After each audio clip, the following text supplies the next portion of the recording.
विधानसभेसंदर्भातील काही महत्त्वाच्या बातम्यांचा आढावा घेऊया। विदर्भातील 62 पैकी 24 जागांवर शिंदे गटाचा दावा। आम्ही 24 जागांची मागणी केली।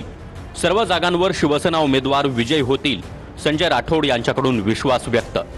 62 पैकी जवळपास 24 जागेवर आम्ही मागणी केलेली आहे आणि 24 जागा आम्ही लढू असं मला वाटतं। या 24 जागेवर युतीचा महायुतीचा शिवसेनेचा उमेदवार निवडून येईल। शरद पवार गटाला 85 ते 90 जागा मिळण्याची शक्यता। 1350 इच्छुकांचे पक्षाकडे उमेदवारीसाठी अर्ज।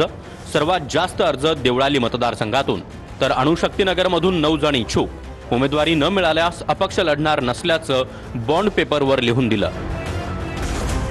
महायुतीमध्ये कारंजा विधानसभा मतदारसंघात अजित पवार गटाचा दावा। वाशिम जिल्हाध्यक्षांसह पदाधिकाऱ्यांची अजित पवार यांच्याकडे मागणी। कारंजामध्ये भाजपचे दिवंगत राजेंद्र पाटणी आमदार होते। काही दिवसांपूर्वीच त्यांचं निधन।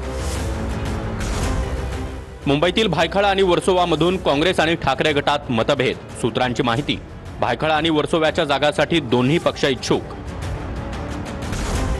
एका मॅनात 2 तलवारी राहू शकत नाहीत, त्यांनी 3 टाकल्यात। अजित पवार महायुतीमध्ये असूनही वेगळेच राहतील। भाजप आधी 10 जागा लढत नव्हती, आता 160 जागा लढतात। बच्चू कडूंची भाजपसह महायुतीवर टीका।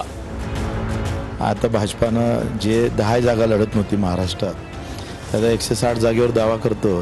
तुम्ही एक सांगतो, हे सगळे एकमेकाला पाळण्याचं काम करेल। एका मॅनमध्ये 2 तलवारी राहत नाही ना, तर यांनी तर 3 टाकले। आता काँग्रेस आमदार सुलभा खोडके यांच्याकडून दादांच्या स्वागताचे बॅनर्स। सुलभा खोडके अजित पवार गटात प्रवेश करण्याच्या चर्चांना जोर। सुलभा खोडके काँग्रेसच्या अमरावती विधानसभा मतदारसंघाच्या विद्यमान आमदार। जळगाव ग्रामीण मतदारसंघावरून गुलाबराव पाटील आणि गुलाबराव देवकर यांच्यात जुंपली। जळगाव ग्रामीणची जागा पवार गटाला नाही, कोणी अर्ज केला आहे का, गुलाबराव पाटलांची विचारणा। तर गुलाबराव पाटलांकडून दिशाभूल, मी पक्षाकडे अर्ज केला असल्याचं गुलाबराव देवकर यांच्याकडून स्पष्ट। ही जागा राष्ट्रवादीला नाहीच। राष्ट्रवादीकडे कोण उमेदवार आहे नाव सांगावं, फॉर्म भरलाय का त्यांनी डिक्लेअर करावं? नाही, मी चॅलेंज नाही करते। शेवटी मी माझ्या पक्षाकडे उमेदवारी अर्ज भरला पाहिजे की नाही, ही पद्धत आहे। तुम्ही तुमच्या पक्षाकडनं उभे राहणार आहेत का, हे बोलणं म्हणजे चॅलेंज नाही आहे। बारामतीमध्ये काँग्रेस पदाधिकाऱ्यांच्या बॅनरची जोरदार चर्चा। बारामतीचा आमदार काँग्रेसचा व्हावा अशी बॅनरमधून इच्छा व्यक्त। तर राहुल गांधींचा भावी पंतप्रधान आणि नाना पटोलेंचा भावी मुख्यमंत्री असा उल्लेख।